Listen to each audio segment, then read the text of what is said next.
and unpredictable as restrictions of varying degrees have been announced at local, state and national level in order to curb the spread of COVID-19. This has impacted sales volumes as outdoor and social activities were largely curtailed and continue to remain so. At the same time, this year we have been sustained inflation in input prices, especially palm oil, to extraordinary and exceptional levels. We have responded to this perfect storm by implementing both strategic and tactical initiatives. Let me give you an update on the various initiatives we have taken during the year. The first initiative is compressing the distribution structure. We have a three-tier distribution structure comprising superstockists, distributors and retailers.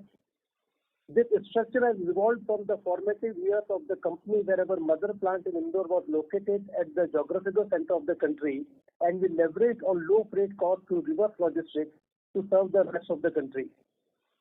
We implemented a hub and spoke model through intermediaries like superstockists and distributors. As a result, the superstockist structure was created to serve as the first point of delivery from the plant, which would in turn cater to the next rung in the structure, which is the distributor.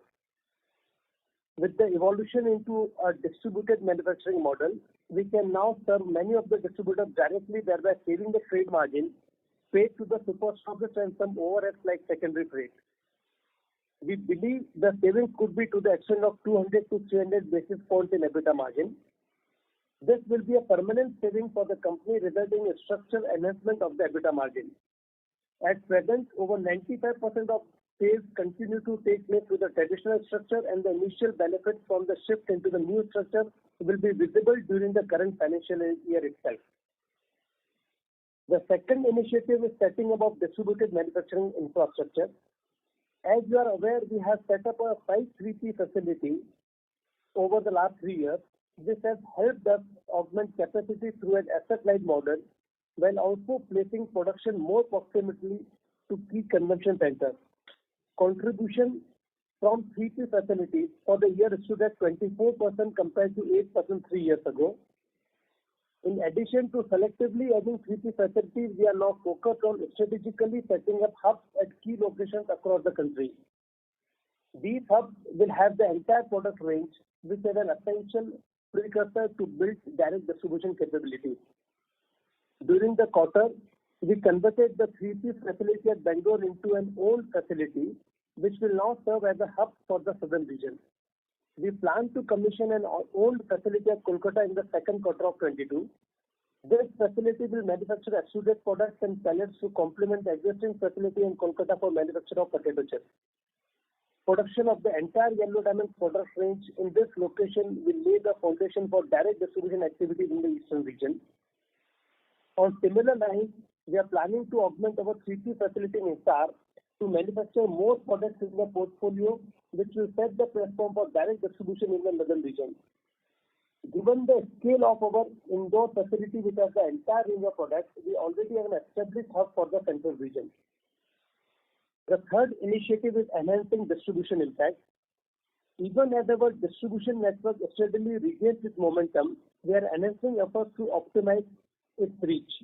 We have undertaken initiatives like telecalling, which are enabling us to deepen our distribution presence in micro markets and drive sales of a wider product range across existing outlets, thereby complementing reach of the existing distributor universe. This initiative has been introduced in certain markets at present and will be extended across our network in a steady manner. This will help us to spread our existing distributors network better by capturing more retail touchpoints within the vicinity and also relentlessly engaging with retailers to offer more categories and variants of our products. A pilot for this was conducted in 19 and it has been elevated into a full-scale initiative in some key regions. This will be extended across more points in the network in coming months and quarters. The fourth initiative is on product portfolio. To further aid growth, we have recently made some additions to the product portfolio. The pandemic has exhibited that our products are largely consumed outdoors, and we are working on a strategic product initiative to add some products which are readily suited to in-home consumption as well.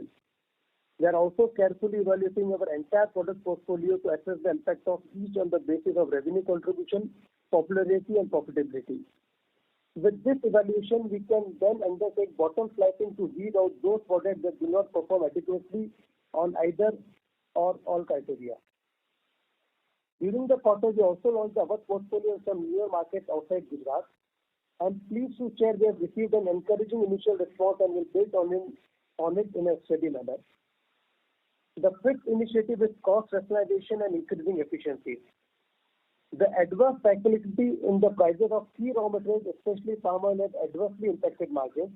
We have partially mitigated these elevated costs through continuous operational and manufacturing process reengineering and cost optimization initiatives in both owned and 3P facilities. In previous quarters, we have also implemented initiatives to reduce per unit packaging material and also more efficient filling of corrugated boxes, which continue to provide benefits.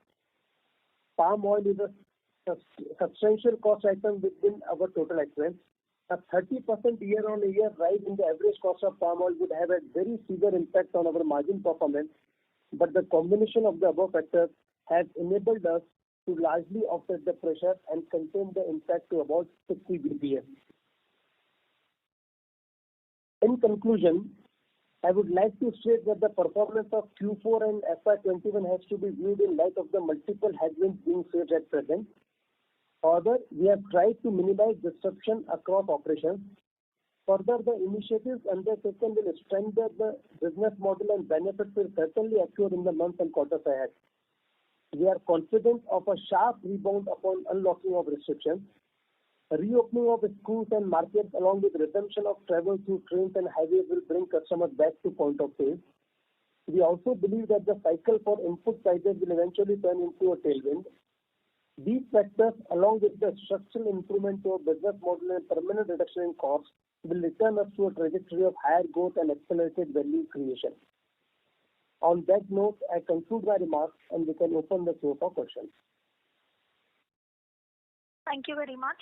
We will now begin the question and answer session. Anyone who wishes to ask a question may press star and 1 on the touchtone telephone. If you wish to remove yourself from the question queue, you may press star and 2. Participants are requested to use handsets while asking a question. Ladies and gentlemen, we will wait for a moment while the question queue assembles.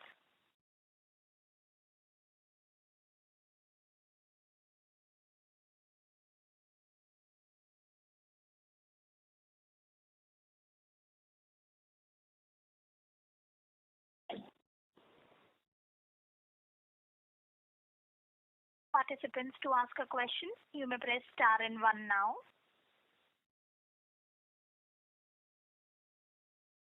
The first question is from the line of Aditya Kondawar from JSP Investments. Please go ahead. Hi, sir. The number one question that I had was, are we exploring any product adjacencies or new product entries in the extruded snack segment or on the sweet segment? Number two, just wanted some thoughts on the unorganized sector. What is the kind of competition that we have faced in the past from them? And in the past few quarters, what has been the competition like? Because, due to a lot of lockdowns, we have been hearing news that a lot of unorganized shops have shut their shops. So some flavor on that side, please. Yeah. Hi, this is Subhashish Basu. As regards new product adjacencies, we are working on a few. In fact, we are working in extruded space also in shaped extrusions. As we are talking somewhere in a month or two, we'll be launching one product called Sticks.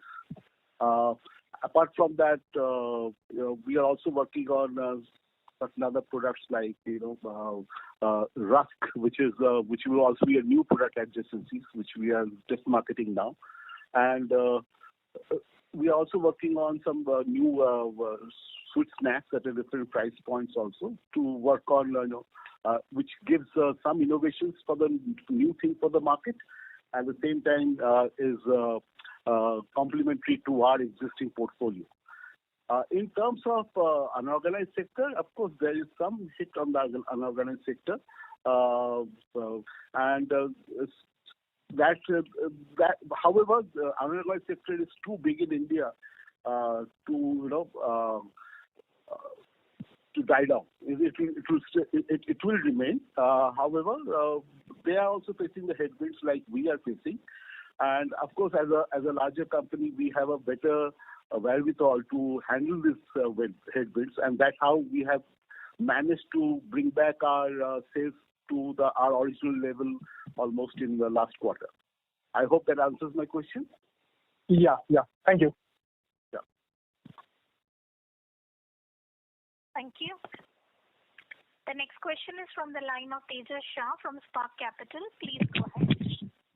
Hi, sir. Thanks for the opportunity. I hope the team is keeping safe and well. Sir, we have done a very good job of protecting or rather at least giving a good fight to gross margin pressure at EBITDA level by not considering much of margins at EBITDA. So if you can highlight some of the factors or some of the measures that helped us to do this, and which of these measures you believe will stay with us when we go back to normalcy, let's say next year, hopefully by next year. Yeah, hi Tejas, this is Sumit. Hi, Sumit. So, sir, we have done a lot of improvements, especially in the operation side so far. And some of them includes resize of our packets, change in dimension of our corrugated boxes, and these have multiplier effect. Moment I change my packaging, it also impacts the overall packaging cost, including the cost of these corrugated boxes, and it also gives some saving on the logistic cost. So we have done a large exercise by resizing all the packets wherever there was a possibility. In addition to this, we have also done some improvements in the overall operation side to bring more efficiencies in the production. In addition to these things, there is some grammage reduction in some of the SKUs. And apart from this operation side, we are also equally working on the channel side. So we have squeezed the trade margin whenever there was some possibility, and now we are working on a restructuring of a distribution model, which will give us another incremental saving. And most of the changes are sustainable. These are permanent in nature, irrespective of the commodity price. And so based on your discussion with raw material vendors, especially refined palm oil, what sense you are getting for FY22? Are we seeing any chances of pricing coming down this year, or they are still hardening up like all other raw materials are doing right now? Thank you. This is Amit here. Basically, the palm oil prices started from 70 rupees, went up to 140 rupees just 15 days back. It has now come down to a level of around 125. And I think the peak is gone. It can only come down from this place. It can't go up. Whether it will settle at 100 or 110, no one knows. It's very difficult to predict anything in oil. But in all practicality, if you see 5 or 6 year average, the average for this year or next year should not be more than 100. And so last quarter average refined palm oil procurement price will be how much? Fourth quarter? Fourth quarter average palm oil price was? So, Tejas, the range was pretty wide. The range was from 90 to 93 rupees to 120, 125 rupees. But yeah, on a blended basis, the average would be roughly around 110 to 112 rupees. Okay. So just wanted to understand, should we assume that if prices remain at this level, what Amit just mentioned, then our gross margin based on our pricing power and other interventions on trade front that we have taken will remain at worst, it will remain at this level, and then perhaps it can improve if prices go down further. Is that a correct understanding, or there could be many more volatile parts in this equation? So as an organization, sir, what we intend to do is to improve the gross margin from here. However, considering the volatility in the oil price, it is very difficult to predict for a short term. For example, the oil price movement is very sharp. Like quarter 4, it went up to 120. But as Amiji mentioned, even in early May, the oil price went up to 140 rupees per kg, which has come down to now 125, 126 level. So always there is some time lag between the improvement and the oil price increase. So short term there may be some volatility, because again it takes a little bit time to implement all the improvements which we have discussed. But yeah, on a long term, if I say from a medium term to long term, definitely we can see improvement in gross margin as well as in EBITDA margin. Sure. And if I recollect correctly, we have a very decent impact of freight cost also in our total cost structure. So there's a decent inflation on that side also, apart from at the gross margin level. So any update on that side? And then I believe all the factors there are going up, freight cost, and even demand, or in general the traffic is also picking up. So just wanted to understand, over there, are we seeing any relief, or it is still hardening up there as well? Hi, this is Subhashish here. In terms of freight costs, we have already done a lot of productivities in our logistics entire end-to-end supply chain. So to a large extent, we have been able to manage the freight cost inflation. However, the edible oil inflation is of much higher, has a much higher impact, and so there are some immediate pressures, because as Amitji and Sumit shared, the edible oil price is even higher today than that it was in Q4. So that will be a short-term pain. But in terms of freight cost, we have done a huge lot of productivity in our logistics supply chain, which we have been able to absorb and manage it. Okay. That does answer your question? Yes. Good answer. And then last one, if you can share A&P number for the full year and fourth quarter. Sorry to interrupt, Mr. Shah. There's a disturbance coming from your line. Request you to mute your line while the management answers your question. Okay. Is this better now? Hello? Better. Can you repeat? Yeah. Just wanted to know A&P spend for the full year and then fourth quarter. So overall A&P spend for the full year is much lower than the last year. For FY21, total A&P spend is roughly around 8.5 odd crore for the full year. As you know, we largely spend for our rings, where these are regular advertisement runs on a kids channel. Since there is some kids are not moving out, so we have reduced the spend on advertisement for rings. Got it. That's all from my side. Thanks and all the best. Thank you. Thank you. The next question is from the line of Ritesh Jain from Birla Mutual Fund. Please go ahead. Hi, good evening, gentlemen. Nitesh over here from Birla Mutual Fund. So I have a couple of questions. So Amitji, number one is on the price point of this the packaged snacks that your company is selling. Now, given the unprecedented cost inflation, be it the palm oil which you explained, or the freight, or the flexible packaging items, is there any discussion within the industry or within some of your large competitors, whether MNC companies or the domestic ones, to move beyond this 5 rupees price point, because there is a limit to which you can do this grammage change and the change in the packaging and saving through the corrugated box optimization and things like that. So this is the number one question. Or do you think still the large players are in the same mentality or the mindset to increase the sales and the penetration and not to think about the profitability at this point in time? This is question number one. Question number two is how much of Pratap Snacks sales or the revenue are directly linked to the say school and colleges, near school and colleges sales.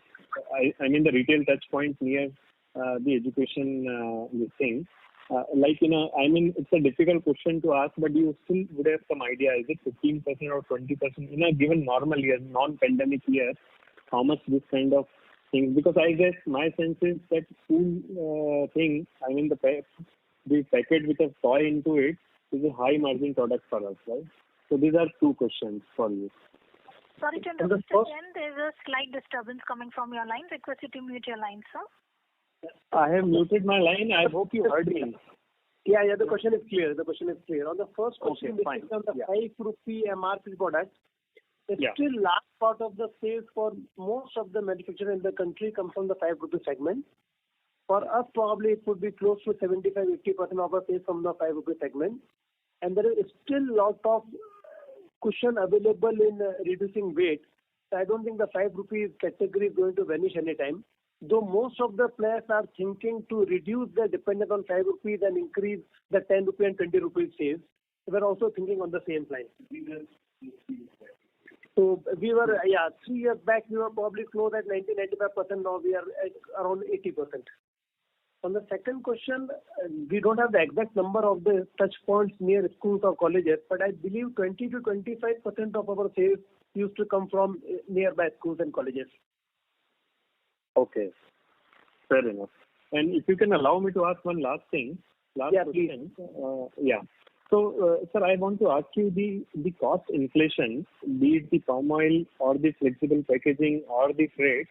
Would you believe that the current CMP or the current prices of some of these commodities are already into, say, Q4 numbers, Q3, Q4 numbers of Pratap Snacks? Or you think even going ahead in the coming quarters, they are yet to reflect into the company's P&L? Or, I mean, in terms of the inflation, the cost side, if the worst is already there in the numbers or they are yet to come because of some inventory or some other stuff? I think probably Sumit will answer that question, but on the second question, probably if the high prices of raw material are concerned, the worst for the industry is over. That's what I believe. But for us, basically, probably Sumit can answer the impact on us. Yeah. So in terms of inflation in the raw material price, as Amitji mentioned in his earlier answer, that in quarter 4 the oil price was around 110-112 rupees per kg for the Q4 average, which has gone up to 140 rupees per kg, and that has now come down to 125 rupees per kg. So in terms of raw material inflation, again, quarter 1 seems to be higher than quarter 4 in terms of oil pricing, though we need to see in June month. But yeah, it looks that the oil price is going to be higher in quarter 1. So again, we are continuously working on various improvements, and now it has become the continuous process. So rigorously we are working on the channel optimization, including the direct distribution and other stuff. But again, as I mentioned earlier, there is a time lag between the price inflation and the benefit getting from these improvements. So there may be short-term volatility because of that, but yeah, in a medium to long term, definitely we can get to a much higher gross margin and EBITDA margin. Fair enough.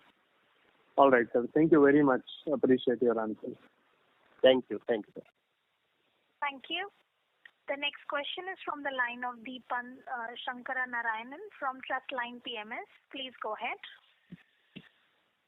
Yeah, good evening everyone, and thanks a lot for the opportunity.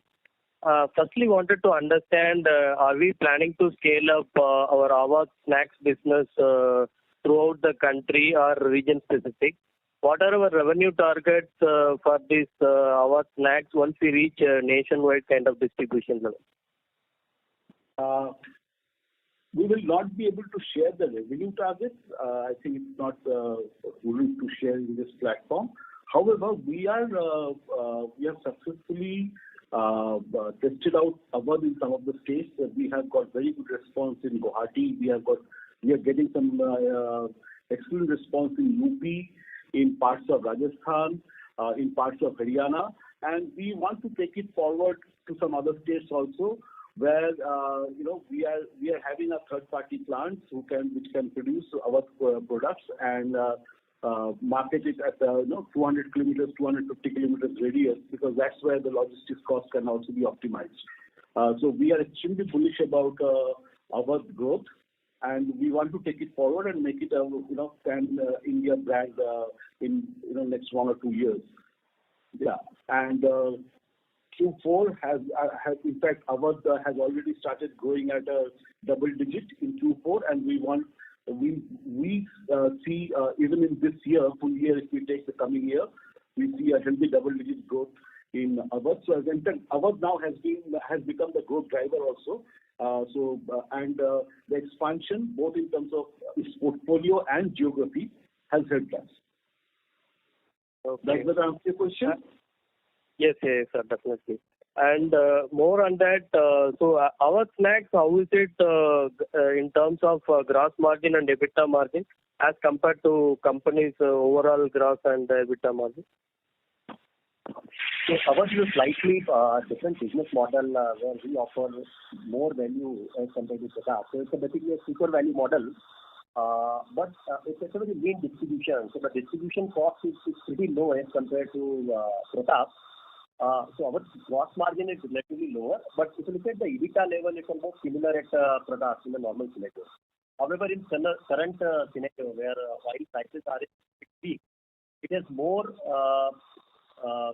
negative impact in terms of ours because of higher quantity being offered. But yeah, in a steady-state scenario, ours gives almost similar to Pratap's EBITDA margins.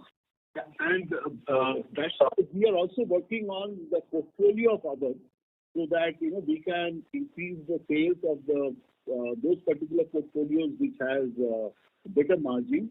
So therefore, in current year, this year, in fact, we foresee a much better bottom line for ours as we move forward.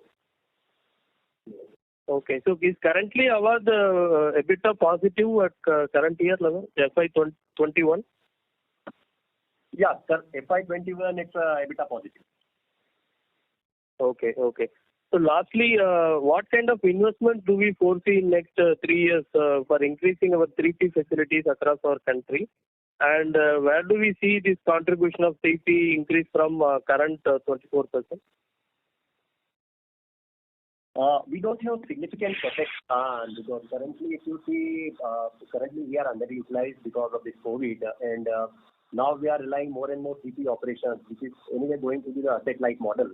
So we don't have significant CapEx plan. However, if you ask me about next 2 to 3 years plan, there could be investment of around 100 to 120 crore at the most, including all kind of CapEx, including maintenance CapEx and some addition for packaging and production lines. And that will get funded by the internal accrual. Okay, thank you and all the best. Thank you. Thank you. The next question is from the line of Chirag Shah from ValueQuest. Please go ahead. Yeah, thank you for the opportunity. So first question is on, so due to COVID, is there any change that would have come into the company, say in terms of, category which started doing well, or say new channel emerging where you started focusing, which was not the focus area, or any price point where you are seeing any meaningful pickups? So is there any change which you would like to highlight in terms of category, channel, price point, etc., which would have happened because of COVID? In terms of one way of working, in fact, what we found that in top urban centers, the telecalling during this period has really helped us. So if we look into the telecalling in the 4 cities where we had already started last year, there the growth rate has come much higher than comparative other geographies during that phase. So that's why we want to focus on that and take it to the next level to at least 200,000 outlets this year. In fact, we would have started already that plan in Q1. However, we are waiting for the lockdown to clear out. And once it clears out, we want to take it to the other cities and take it up. Apart from that, we have also seen, the products which are not that case dependent. For example, our other extrusions, apart from rings or chips, or even which we some of the new products which we have started, comparatively have done much better. And our foray into rural markets last year, where we started focusing on more, has given us results, because rural economy was less affected last year than the urban economy, and that has helped us because we rightly focused on rural sales, and that helped us to bounce back in Q4. Right. Secondly, so if you see Q4, we have recovered very well in Q4. But now with this second lockdown, etc., and the more impact we are seeing in smaller towns, how has been business doing? And if you can just help us understand short-term outlook there. Yeah, in fact, the impact of this lockdown is much severe than the last year lockdown. If you look at, because this year what we are seeing is that every person is getting affected, either him or the known ones. So the fear of COVID is much higher this time than it was last time. However, but if I compare with last lockdown, this time we are much better prepared, both in terms of our operations, in terms of running our factories well in advance, planning it, and also running us wherever. So whenever there is a lockdown easing out, we are immediately well-planned sales machinery is also working much better. So if I compare with last year same quarter, we are doing much better than last year same quarter. Got it. And just lastly, so whatever changes you would have done in the business process, restructuring, etc., employee price increase would have taken, what kind of normalized margins one can expect, say, 18 months down the line when overall RM situation also start to ease out? So what can be, one should look at sustainable margins, say 1-2 years down the line. Hi Chirag, this is Sumit. So once the commodity cycle is eased out and we are also done with our plant changes, which is largely about the distribution restructuring, maybe in medium to long term we can look for 9 to 10% kind of EBITDA on a sustainable basis, because whatever changes we are making now, these are more permanent and sustainable in long term, irrespective of the commodity pricing. So on a long term basis, mid to long term basis, we are aiming somewhere between 9 to 10% EBITDA. That is quite heartening. Yeah. And just lastly, what is the development on sweet snacks? What kind of size we have achieved and how that part of the business is doing? See, sweet snack, the entire segment which we are dealing with, again, as rings, it is extensively kids dependent, and a large portion of the sales used to happen. It used to get incorporated in the tiffin box of the kids when they go to school. So that category got affected because we were only dealing with 5 rupee products. So now we have started working on new products which can also come under 10 rupee bracket, and that product development is on. Hopefully in next few months time we should be able to launch a 10 rupee product introduce 10 rupee products in sweet snacks also, which can go home as a take home product. However, as similar to rings, as and when schools open up, the sweet snack sales also will start again flourishing back. Yeah. And what would be the size we would have achieved now? So it's in line with FY20. So sweet again is roughly around 3% of our overall business.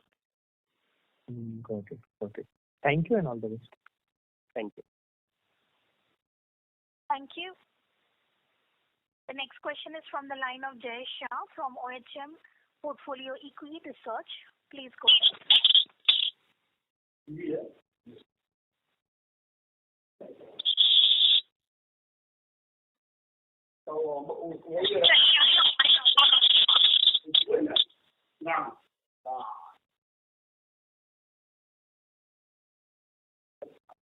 Mr. Jay Shah.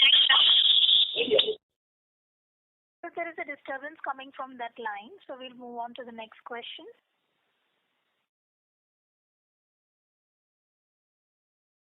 The next question is from the line of Dhruv Shah from Ambika FinCap. Please go ahead. Yeah, hi. Thank you for the opportunity. Amitji, I have one broad question. Because of the lockdown, our growth has been captured in this current year. But going forward, how do you see our growth planning out with, we have 2 big players which are deep pockets. and other competition also building up capacity. In that scenario, how do you see our growth seen once the normalization comes and once school reopens? I think for the manufacturing facility, we have sufficient capacities available at different locations. In normal condition, healthy double digit should not be a problem at all. Healthy double digit growth. Right, but don't you see competition being very aggressive? Because what I understand that even smaller players like Bhopal is also getting aggressive in our space. Mm-hmm. And being a listed company, we are more focused on doesn't that hamper our growth? No, it really doesn't. Our clear focus is basically we fight with the unorganized player, but our clear focus is basically to get growth. And the problem of getting listed is to basically work with margins compared to the unlisted player, but that's not an issue at all. We're trying to get margins by channel optimization and other processes, not by fighting these guys. So double-digit growth should not be a problem in normal conditions, not at all. Right. Sumit, one question on your change in strategy and distribution. Doesn't it cannibalize our existing distribution? Like the super stockist wouldn't be selling our products, so doesn't it cannibalize because you're going directly to distributors? What we are saying is that today we have intermediary. Okay, so I'm selling to super stockist. Then super stockist selling. He's acting as a hub. He's selling to the spokes, the distributor. Distributor sells to retailer sells to the consumer and consumer. So instead, wherever possible, where we are creating those hubs, instead of going through the super stockist, we will directly sell to distributor. So in that situation, what happens is then I can save one level of intermediary margin which I have been offering to the super stockist. Right, but Okay, but you don't see any impact on our sales growth because of that. No. So in fact, that's why it will be in phased manner. That's why it can't happen overnight. So that's why we have taken the entire thing, the plan which we have taken out, which will be happening in the next 10 to 16 months. It will take around that period of time. We have already started. Some places have already been converted. However, the entire plan might take 1 to 1.5 years time, and we should not see any drop or any issue with sales on that. Right. And my last question is for Sumitji. Sumitji, we have been focusing on 3Ps for the last longest amount of time. We have opened up 3Ps, but now we are focusing on opening up hubs. Doesn't it changes from an asset-light model to a capex-heavy model now? Yeah, Dhruv. So the philosophy is still same. We want to keep asset light. So recently we took over the control of our Bangalore 3P operation. So Bangalore is the location which was completely exception to our routine 3P model, where we had invested in the plant and machinery. So there is no fresh investment per se. We just took over the control. Okay. And now we are running the operations on our own. Calcutta is a new location where we are planning to put up our own plant. But again, the putting up for our own plant, the philosophy behind is to make Calcutta location as a hub for Eastern market, somewhere we can plan direct distribution, as Subhashish has mentioned. Otherwise, still the philosophy is same. Any new location, the first preference is 3P. Right. So, Sumitji, how much capex will be needed to build our own hub in Kolkata and Hyderabad, which Amitji mentioned? So, as I mentioned earlier in my earlier answer, Dhruv, we don't need significant capex. We are planning roughly around 100 to 120 crore for next 3 years. Calcutta would not require a significant capex. Part of the capex we already done last year because we placed the order and made the advances to various machine suppliers. The total capex for Calcutta plant is going to be roughly around 8-9 odd crore, where we will be producing extruded category because we already have a potato chips facility in Calcutta with a third party. So we will have all the products available at single location, which will help us to implement this direct distribution model in a faster way. Right. Thank you and all the best, team. Thank you. Thank you, Dhruv. Thank you. The next question is from the line of Shirish Pardeshi from Centrum Capital. Please go ahead. Yeah. Hi, good evening, Amitji and Sumitji. Thanks for the opportunity. I have a larger question on your direct distribution. You said that you are bypassing the super stockist leg and directly supplying to the rural. So what is the margin difference you save? I mean, I guess super stockist you would be giving about 3.5%, 4%. So is that a substantial number saving which we will have? Normal, our channel margin to super stockist is around 3%, and 3% is the onward rate when the super stockist supplies to the distributor. So there is a 6% margin lying there. So if suppose take example of Delhi, we had around 60 distributors in Delhi, and we had one super stockist who was supplying to all these distributors. So we have made mega distributors in Delhi and directly supplying to them. So this all process we are directly supplying to these mega distributors rather than supplying to 60 distributors directly from the factory. And in the process, we feel that we can save almost 3% margin. I got that. Having seen the operation on the ground, you probably are looking for a truckload direct shipment. Right. I got that. The point what I'm trying to understand is that how much such distributor who have this capacity to pick up the load. So, I'm sure you would have done the maths and you have done the good logistics study. And you also guiding that there will be some saving which is coming. But I'm more keen to understand in any pilot or any specific state, if this has been exploited, what kind of growth in the sales which has happened? That's the first part. And the follow-up is that to our overall sales, what is the contribution of this new direct delivery contribution? So firstly, on the second question, basically we are targeting 25 to 30% of the sales to switch over to direct, including major markets like Delhi, Mumbai, Haryana, and Madhya Pradesh, and South Bengal. These are the 5 key markets we are targeting to go direct to the distributors. And second question, basically the sales, it has nothing to do with increase in sales. The sales will come from the basically distributor route where it takes a product into the market. So how efficiently it can do that is more important. So sales growth we are expecting by shifting all these mega distributors on telecalling. So the telecaller can take order one day before and the next day we can just deliver the stocks. Just to give you a flavor, if a SR goes into the market, he normally does around 40 calls, out of which normally 30 calls are productive. And if we can probably go through the telecalling, we can cover 50-60% more outlets. Yeah, I got that. So maybe what I was saying from the operational challenge, for example, if you're talking about a Delhi distributor and he would be investing, say, about 5 lakhs in a stock, and if your truckload which is going to come, his investment will go up. On the flip side, his market credit will come down. So I think, is it good for the distribution hygiene system from the distributor perspective, because you will be sending him a truckload? And probably there will be a capacity constraint in terms of giving credit to the market or probably storage at his godown. So I'm saying I'm more keen to look at the qualitative aspect. Is there any such hitbacks which is coming, or is this going to be smooth ride for you? Hi, this is Subhashish here. See, when we are talking about this direct dispatch to distributor, as if you recall, what Amitji was talking about a concept called mega distributor. That means before as a prelude to direct dispatches, you need to do a consolidation of distributors. Now, where the distributors can be consolidated, where we are relatively strong in the market. Okay. Now, irrespective of, forget about direct dispatch. Okay.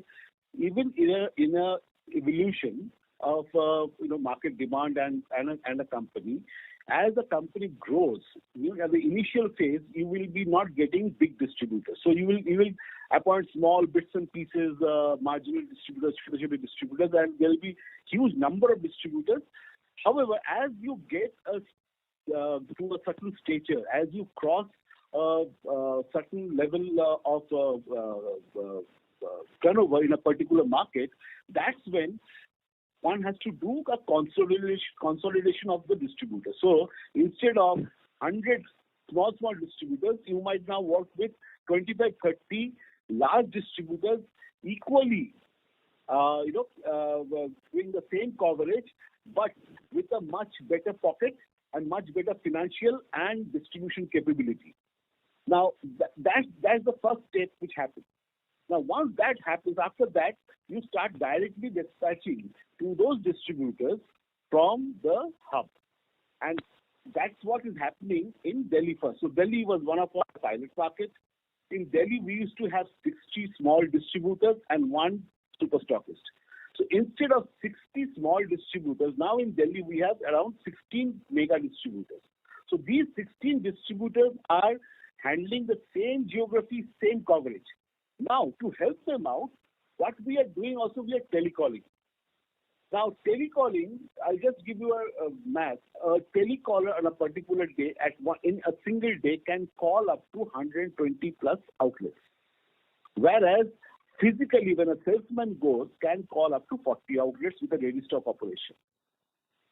Now, that's the difference. So that means with same type of manpower, you can do 3 times the calls, and the next day, the distributor, the mega distributor, only has to just deliver the outlets who have ordered.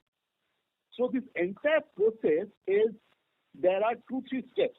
So first, we will do consolidation of distribution, appoint larger distributors in case of removing small distributors.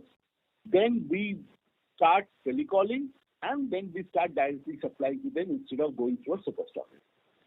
Does that answer the question? Yes, Mr. Basu, I got it completely. Good handle on that. My second question is on the distribution front. Mr. Amit Ji has banked on the rural footprint. Could you please share what is the current footprint we enjoy in the rural markets, and any meaningful target you could share over next 12 months, and what is our internal target to expand our footprint? See, exactly in terms of number of outlets, it's very difficult to share, because in rural, a large portion of the sales which we get in rural goes through the wholesale. Okay, but we believe in terms of consumption, around 45 to 50% of the product, Yellow Diamond and other products which are consumed in rural markets. So, as last year progressed, the rural economy started bouncing back better, and our focus on rural helped that's why to get back the sales. So in terms of, that's why if you look into our entire top line strategy, it is based on 2 main pillars. One is the telecalling, which will happen in the urban centers. And what we are saying is a deep distribution by appointing distributors at every taluka level. Now, for example, if we look into a market like South Bengal, we have already completed entire taluka level distributor. Now there we are looking at a block level distributor. Whereas in UP, now the drive is going on at district level distributor, and by the end of this year we will be able to do a taluka level distributor.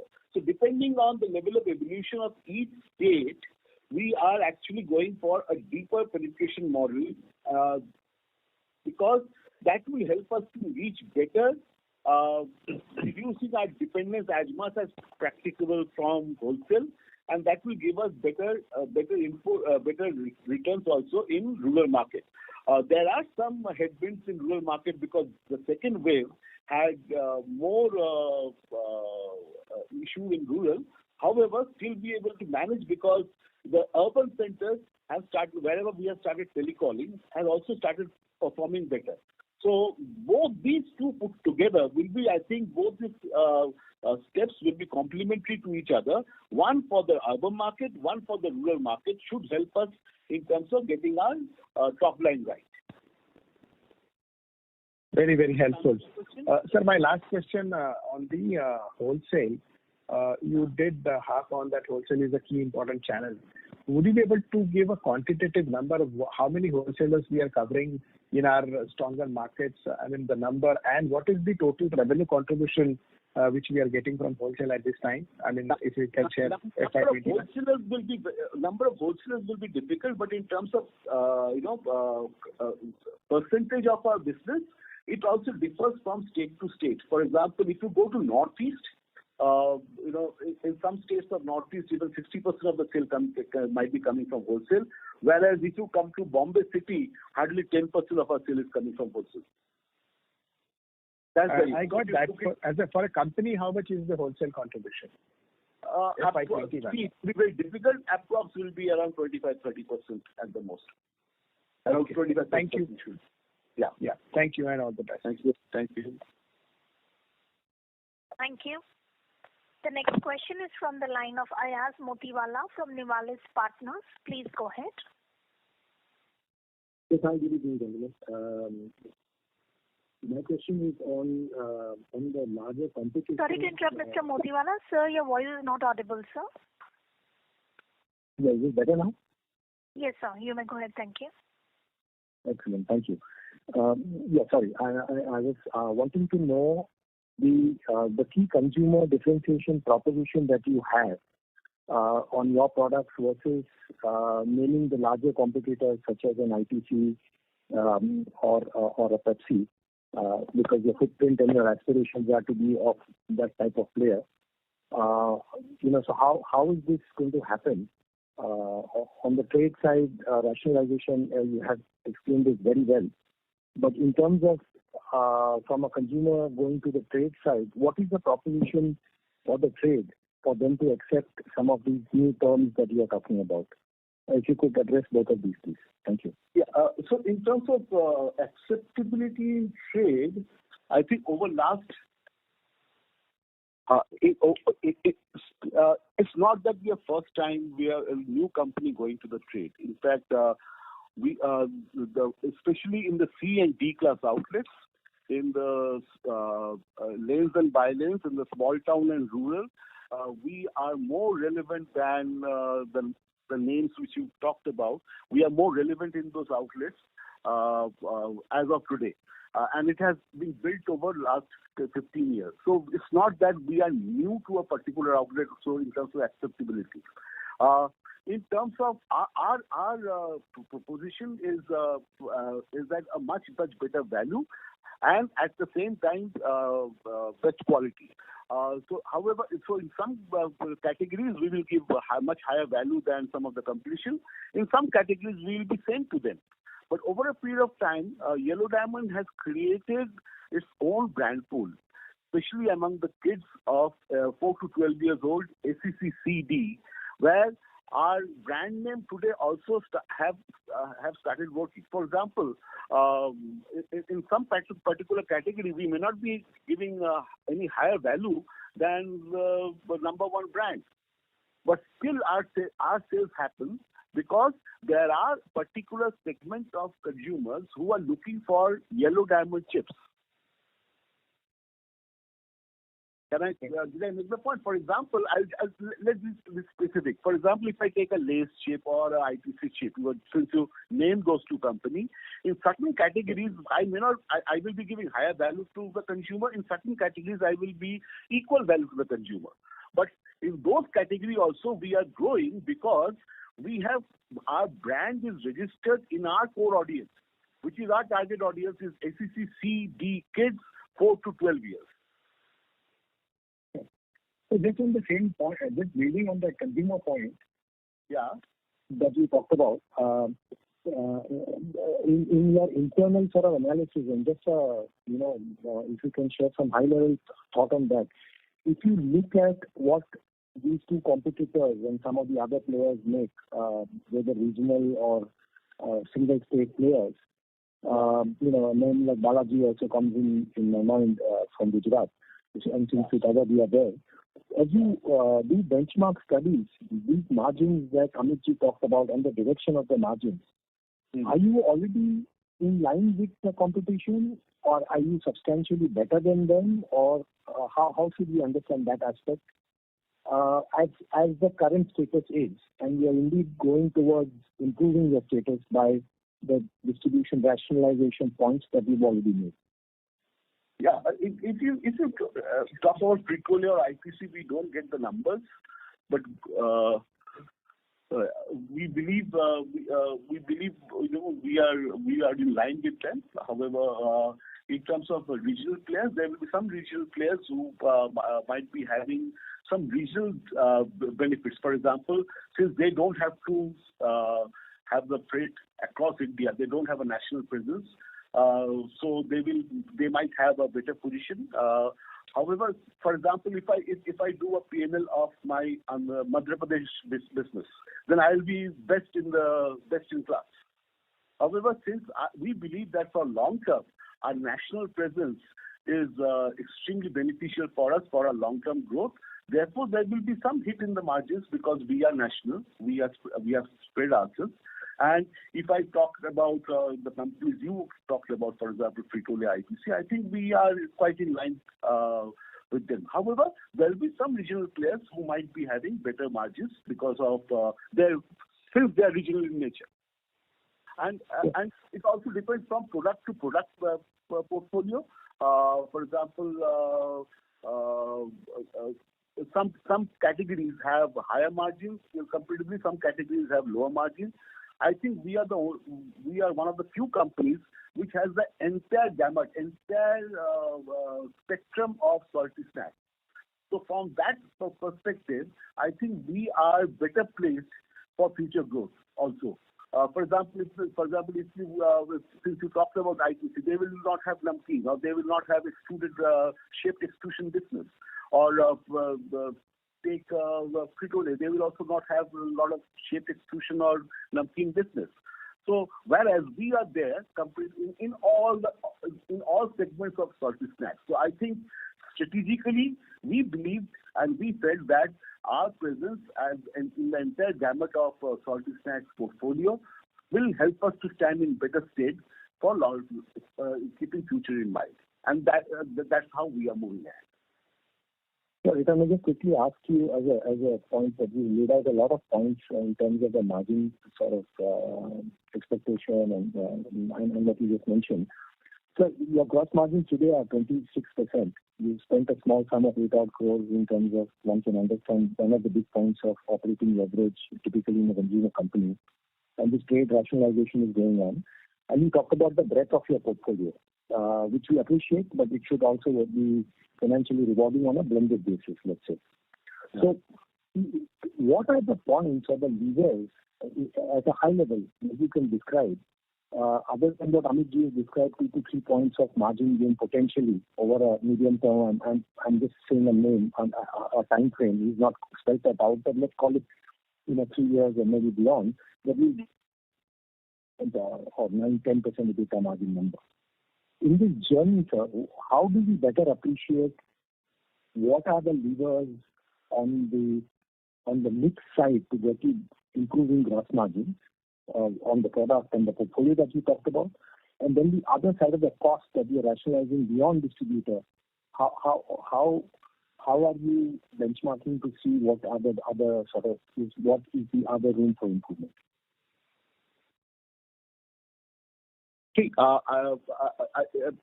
let me answer and then you can tell if I got your question right.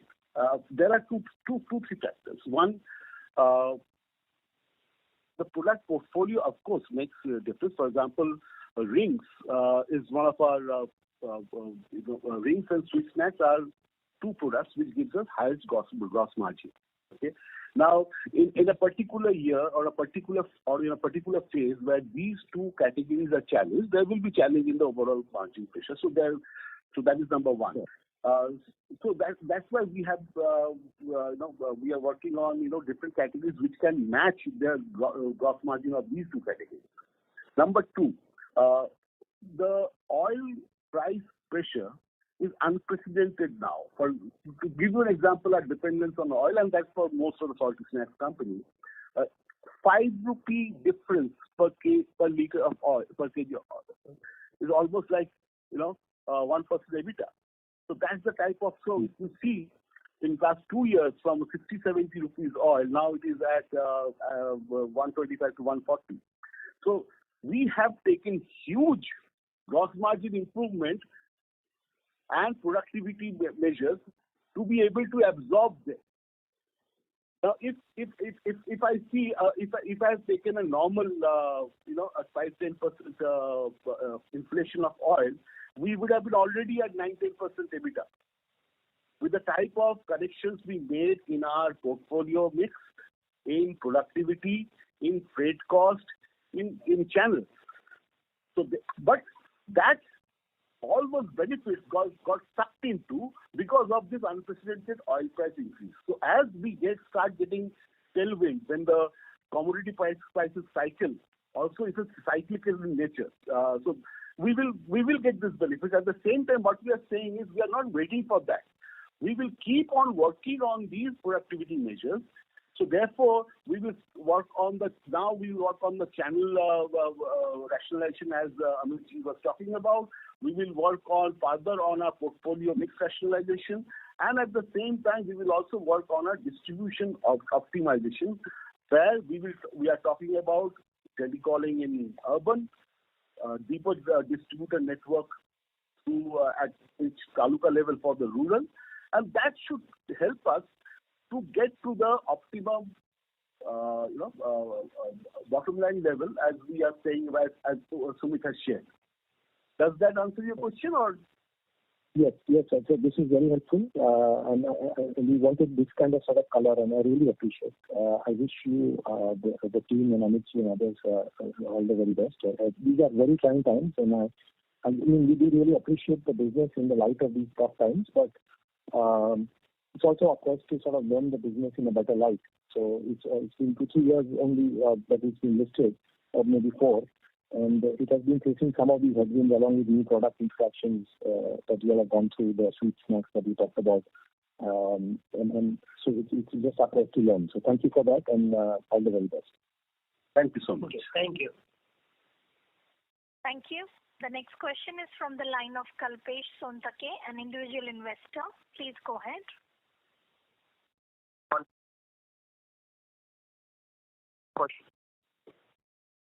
So your voice is not audible, sir.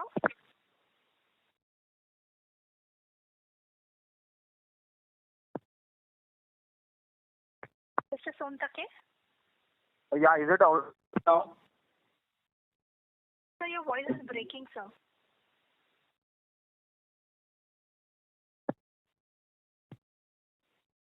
Audible now? Yes, sir. Now it's audible. You may go ahead. Yeah. So sorry for that. So I had a couple of questions. So my first question was the quarter four sales almost touched the FY20 Q4 sales. And can you help me? Can you throw some light on how you achieved the numbers on the measures which you have adopted, given the schools and colleges were closed, and also the travel has been subdued in the last quarter? Yeah. See, we shared that earlier. We have got headwinds in terms of schools not getting closed and the kids not going out and the travel channel getting affected. So at the same time, what we did was that we started focusing on telecalling in some of the urban centers. And what helped us mainly this last year was that we started deeper rural penetration by appointing distributors at taluka level. Because in the first wave of COVID, was last year, if you see the first wave of COVID, rural was less impacted than urban, and our focus was to augment our distribution capacity in the rural to make it up for whatever shortfall we were getting in urban. And because of this travel channels and schools, that has helped us and to bounce back in Q4. Okay, thanks a lot. That answers my question. My second question is, do you see any impact from the entry of Cornetto's brand in economical segment? They are now expanding their operations on e-commerce side as well. So such upcoming brands, yes. See, our major focus is general trade, and that is our strength. Okay. Our dependence on e-commerce is hardly there. In fact, because our 75% of our sales, 80% of our sales comes from rupees 5 pack. So our focus is still around. However, we have increased our contribution of larger packs, which was around 5-10% 3 years back, now to 20-25%. But still, our major sale, we are dependent on 5 rupees and general trade. And that's where our focus will also lay. And we don't think Cornettos is coming in the other segments will affect us. It will be same like any other company who is launching. India is a very, very big market for many companies can come in. Right. Thanks a lot. And my last question from my side is, can you share the revenue contribution from Awadh, the sales contribution in Q4 as well as the FY21? For the whole year, Awadh has contributed almost 160 odd crore, and that is almost similar to FY20. It's a very slight decline that is primarily on account of closure of operation in Q1. But yeah, if you see the Q4 there is a positive growth in Awadh. It was healthy double-digit growth. Okay. Thanks a lot, and all the best for your upcoming quarters. Thank you. Thank you. Thank you. I would now like to hand the conference over to Mr. Ashutosh from Systematix Institutional Equities for closing comments. Yeah. So on behalf of Systematix Institutional Equities, I would like to thank the management for taking out time for the call.